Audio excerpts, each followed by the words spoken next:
सभी को मेरा प्रणाम। कि इस दुनिया में अगर कोई सबसे बड़ा गुरु है तो वो ठोकर है। खाते जाओ और सीखते जाओ। एक बहुत अच्छी छोटी सी कहानी। एक हीरे के व्यापारी होते हैं, एक बहुत बड़े सेठ जी होते हैं। हीरो का काफी बड़ा कामकाज उनका होता है, जिसके लिए उन्हें कई बार बाहर की यात्राएं करना पड़ती है अपने बिजनेस को लेके। एक बार कुछ हीरो को लेके, हीरो की एक छोटी सी पोटली उनके पास थी, लेकर उनको बाहर जाना था। 2 दिन की यात्रा थी, जहाज से यात्रा करनी थी।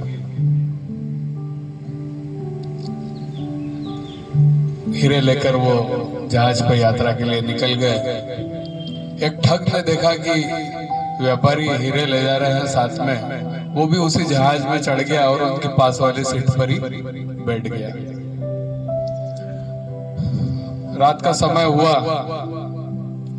चोर ने कहा कि ठीक है, जैसे ही सेठ जी सो जाएंगे उसके बाद मैं हीरे किसी तरह पार कर लूंगा। ठीक है, तो चोर ने कहा कि सेठ जी सोए उसके पहले मैं सोने का नाटक करता हूँ। चोर सोने का नाटक करने लग गया कि जैसे कि वो सो रहा है। इधर सेठ जी सोने की तैयारी कर रहे थे। सोते सोते उनके मन में ख्याल आया कि हीरो को कहीं छुपा दूं, क्योंकि रात को मुझे नींद नहीं आ पाएगी, हीरे मेरे साथ रहेंगे और मैं निश्चिंत नहीं रहूंगा, तो अच्छे से सो भी नहीं पाऊंगा। तो वो क्या करते हैं, हीरो की उस थैली को उस चोर के जेब में छुपा देते, जो ठग रहता है उसके जेब में छुपा के और इत्मीनान से सोते हैं। जब बहुत मध्य रात्रि हो जाती है, चोर उठता है कि अब ढूंढता हूँ। पच जाता है वो, सेठ जी का कोना कोना छान देता है वो लेकिन कहीं हीरे नहीं मिलते।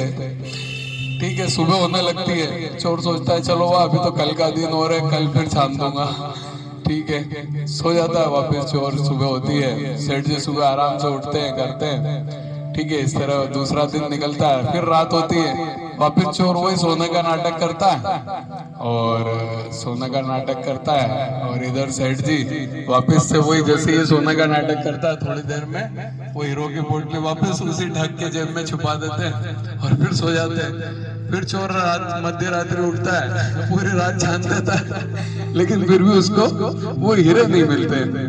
ठीक है साहब, सुबह हो जाती है, सेठ जी का भी स्थान आ जाता है। सामान वामान उतार के वो जहाज से उतर के जाने लगते हैं। चोर पीछे पीछे भाग कर आता है, जो ठग होता है। बोलता सेठ जी मैं आज आपके सामने एक बात बताने जा रहा हूँ कि मैं बहुत ठगी करता हूँ। मैं आपको एक सत्य बात बता रहा हूँ, मैं बहुत ठगी करता हूँ। बस आप तो मुझे केवल इतना बता दो कि आपने हीरे कहाँ छुपाए थे, मैं ठगी करना छोड़ दूंगा।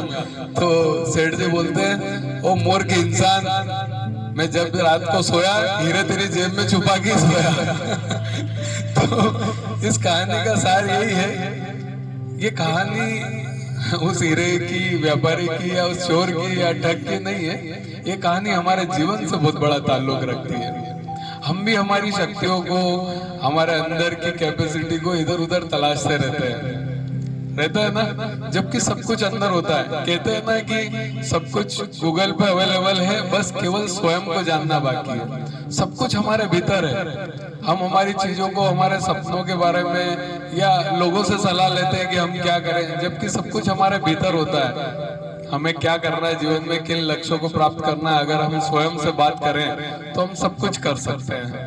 इस कहानी का यही सार था। एक छोटी सी कविता जिसके बारे में मैंने पहले भी आपको बताया कि अपने आप को जान लो, सब कुछ अंदर है, बाहर कुछ भी नहीं। कि बात उन दिनों की थी जब तक हमने अपने आप को जाना नहीं था। कोई हमें प्यार कर ले, इस बात का दिल दीवाना था। दर दर भटकता था मैं, हर एक दहलीज पे सर फटकता था मैं। पता नहीं किस किस का दरवाजा खटखटाया था, हर अजनबी के सामने उम्मीद का दामन फैलाया था। मायूसी के दौर से गुजर रहा था, तभी एक आवाज से आई। पीछे मुड़कर देखा तो मुझसे कुछ कह रही थी मेरी परछाई। उसने कहा, अरे बेवकूफ, इधर उधर घूमता मत डोल, सबसे पहले अपने दिल का दरवाजा दरवाजा खोल। तुझे जिस प्यार का इंतजार है अपने भीतर झांक कर देख, तेरे अंदर प्यार का भंडार है। जिंदगी चली जाएगी पर ये भंडार कम ना हो पाएगा। खुद तो पाएगा, दूसरों को भी कुछ दे पाएगा। याद रख, खुद से कर प्रेम, तभी प्रेम पाएगा।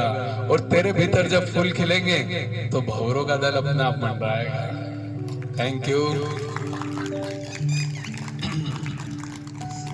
एक